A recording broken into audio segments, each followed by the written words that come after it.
நமக்கு ரொம்ப பிடிச்ச விஷயங்களில் முடிவெடுக்கிறதுக்கு கூட நமக்கு எப்பவுமே நிறைய குழப்பங்கள் இருக்கும். நான் செய்கிறது சரியா? இந்த முயற்சி நான் எடுக்கலாமா? இல்ல இது பண்ணா எவ்வளோ சரியா வரும்? அப்படிங்கிற அந்த ஒரு கேள்வி நமக்கு எப்பவுமே இருந்துகிட்டே இருக்கும். அந்த மாரி சூழ்நிலையில நம்ம ஒரு எக்ஸ்பர்ட் ஒப்பீனியன் வேணும். இல்ல மத்தவங்க என்ன நினைக்கிறாங்க இத பத்தின்னு கேட்டு தெரிஞ்சுக்கலான்னு நம்ம ஒப்பீனியன் கேட்க ஆரம்பிப்போம். இப்போ நல்லா கவனிச்சு பார்த்தீங்கன்னா, நீங்க உங்களுக்கான முடிவுகள நீங்களே எடுக்கிறதுன்றதுக்கான வாய்ப்பு நமக்கு இப்ப ரொம்ப கம்மியாயிடுச்சு. காரணம் என்னன்னா, நமக்கு நெறைய சோர்சஸ் இருக்கு செக் பண்ண. பத்தாததுக்கு நம்ம எப்பவுமே ஒரு விஷயத்த நம்ம பக்கத்துல இருக்கிறவங்க கிட்ட கேட்டு மட்டும் தான் சரியா நம்ம முடிவு பண்ணுவோம். சாதாரணமா நம்ம WhatsAppல டிபி வைக்கிறதோ, இல்ல ஒரு WhatsApp ஸ்டேட்டஸ் போடுறதோ கூட நெறைய ஒப்பீனியன் கேட்போம். இது சரியா இருக்கா? இந்த ஃபோட்டோ நல்லா இருக்கா? இத போட்டா வந்து அக்செப்ட் பண்ணிப்பாங்களான்னு சொல்லி, எப்பவுமே நமக்கு புடிச்ச விஷயங்கள்ல கூட நம்ம அடுத்தவங்களோட ஒப்பீனியன் எதிர்பார்க்குறோம். அடுத்தவங்க அக்னாலஜ்மெண்ட் எதிர்பார்க்குறோம். ஒரு Facebookல ஃபோட்டோ போட்டா லைக் வரதோ, Instagramல லைக் வரதோ, ஒரு சின்ன சின்ன விஷயங்கள் கூட மத்தவங்களோட அக்னாலஜ்மெண்ட், அதாவது அவங்க ஒத்துக்கிறாங்களான்னு நம்ம செக் பண்ணுறது நம்மளுடைய பழக்கமாயிடுச்சு.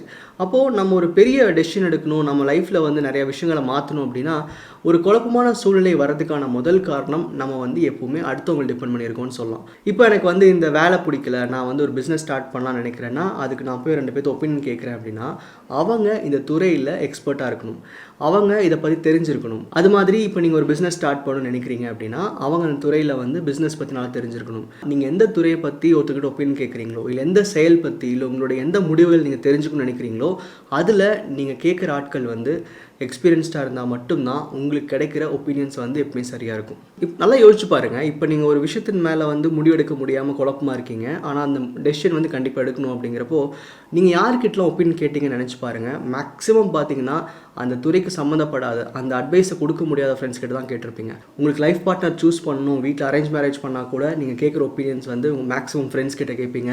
இது சரியாக தப்பான்னு கேட்பீங்க, இது ஓகேவா இல்லையான்னு கேட்பீங்க. ஆனால் அப்படி கல்யாணம் பண்ணி அதில் வந்து ஒரு பெட்டராக இருக்கிற ஒரு கப்பல் கிட்ட கேட்க மாட்டீங்க.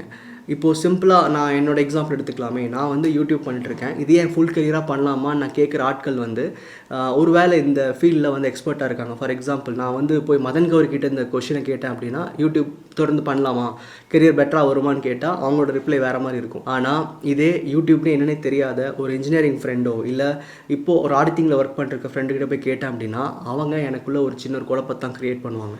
ஸோ மேக்ஸிமம் டெசிஷன் மேக்கிங்கில் நமக்கு வர குழப்பங்கள் என்ன தெரியுமா, நம்ம சரியான ஆட்கள் கிட்ட நம்மளுடைய கேள்விகளை கேட்கறது இல்லை. சரி, ஒரு முடிவு எடுக்கிறதுக்கு எப்பவுமே இன்னொரு ஆட்கள் கிட்ட தான் போகணுமான்னு கேட்டால், எப்பவுமே உங்களுக்கு பிடிச்ச விஷயங்கள் அது சரின்னு தோணுது, அதை வந்து அந்த முடிவு எடுத்தால் அவங்க லைஃப் மாறும்னு தோணுது அப்படின்னா, கண்டிப்பாக அந்த முடிவுகளை நீங்களே எடுங்க.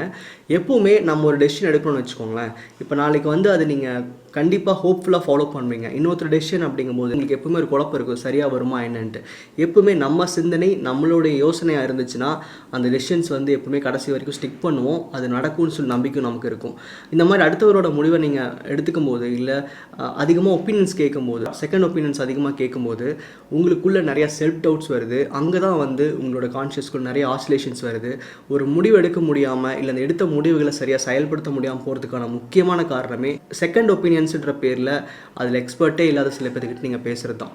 இனிமேல் சொந்தமாக முடிவெடுக்கும் போது உங்களுக்குள்ளே வர்ற அந்த குழப்பத்துக்கு ஒரு சின்ன ஒரு விஷயம் சொல்கிறேன். எந்த ஒரு முடிவு எடுத்தாலும் இது என் வாழ்க்கையை மாற்ற போகுது, இதோடு நான் வந்து இதுதான் கடைசி சாய்ஸு, இது நான் சரியாக பண்ணேன்னா ப்ராப்ளம்னு சொல்லி எந்த ஒரு முடிவும் எடுக்காதீங்க. நீங்கள் எந்த முடிவு எடுத்தாலும் எந்த சூழ்நிலையிலும் உங்கள் லைஃப்பை வந்து ஈஸியாக மாற்றிக்க முடியும் நம்புங்க. எதுவுமே வந்து லாஸ்ட் சாய்ஸ்ன்னு நமக்கு கிடையாது. நம்ம லைஃப் வந்து எங்கே ஸ்டக் ஆயிருந்தாலும் சரி, நம்மளால் வந்து ஜீரோலேருந்து திரும்ப ஸ்டார்ட் பண்ண முடியுன்றதை புரிஞ்சுக்க ஆரம்பிங்க. இந்த லா ஆஃப் அட்ராக்ஷன், இந்த மேனிஃபெஸ்டேஷன் ப்ராசஸ் எல்லாம் வந்து ஏதோ ஒரு பிரச்சனையை சால்வ் பண்ணுற ஒரு விஷயமாவோ, இல்லை இந்த இடத்துக்கு நீங்கள் யூஸ் பண்ணிக்கலான்ற விஷயமும் கிடையாது. உங்கள் த்ரூ அவுட் யுவர் லைஃப் நீங்கள் எங்கே ஸ்டக் ஆனாலும் உங்கள் கான்ஷியஸ் மூலமாக, உங்கள் எண்ணங்கள் மூலமாக நீங்கள் மாற்றிக்க முடியும். ஸோ இன்றைக்கி எடுக்கிற முடிவில் அதிக பதட்டம் இல்லாமல், அதை நான் பண்ணால் நான் சந்தோஷமாக இருப்பேனா இல்லையா, இந்த மாதிரி டிசைட் பண்ணி நீங்கள் முடிவெடுத்தாவே போதும். மேக்ஸிமம் உங்களோட சாய்ஸ் எப்பவுமே சரியாக தான் இருக்கும். அடுத்தவங்களோட ஒப்பீனியன்ஸ் கேட்கும்போது அவங்க எக்ஸ்பர்ட்டானு பாருங்கள். அப்படி இருந்தால் கண்டிப்பாக அவங்க ஒப்பீனியன்ஸ் கேட்குறது தப்பே இல்லை. அப்படி இல்லைன்னா சொந்த முடிவுகள் மட்டும்தான் நம்மளை வந்து அடுத்தடுத்த ஸ்டெப்பு கொண்டு போகும். அது உங்கள் மேலேயே ஒரு செல்ஃப் அக்செப்டன்ஸும் ஒரு செல்ஃப் பிலீஃபும் க்ரியேட் பண்ணுறதுக்கு கண்டிப்பாக ஹெல்ப்ஃபுல்லாக இருக்கும். நீங்கள் தனித்து நிற்கிறீங்க, நீங்கள் வந்து உங்களுடைய எண்ணங்களை கேட்டு வேலை செய்கிறீங்க அப்படின்னா கண்டிப்பாக உங்களுக்குள்ள அந்த கான்ஃபிடன்ஸ் லெவல்னு சொல்லுவோம் இல்லையா, அதுவும் வந்து அதிகமாக ஆரம்பிக்கும்.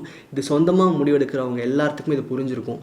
நம்ம எடுக்கிற முடிவு தப்பாக இருந்தாலுமே அது நம்ம எடுத்தது தான், நம்ம சரி பண்ணணும், நம்ம அதுக்காக உழைக்கணுன்ற அந்த எண்ணமும் நமக்கு எப்பவுமே வரும். ஸோ முடிவுகளை எப்பவுமே சொந்தமாக எடுங்க. மேக்ஸிமம் உங்களுக்கு இனிமேல் லைஃப்பில் குழப்பங்கன்றது எங்கேயுமே வராது. நன்றி.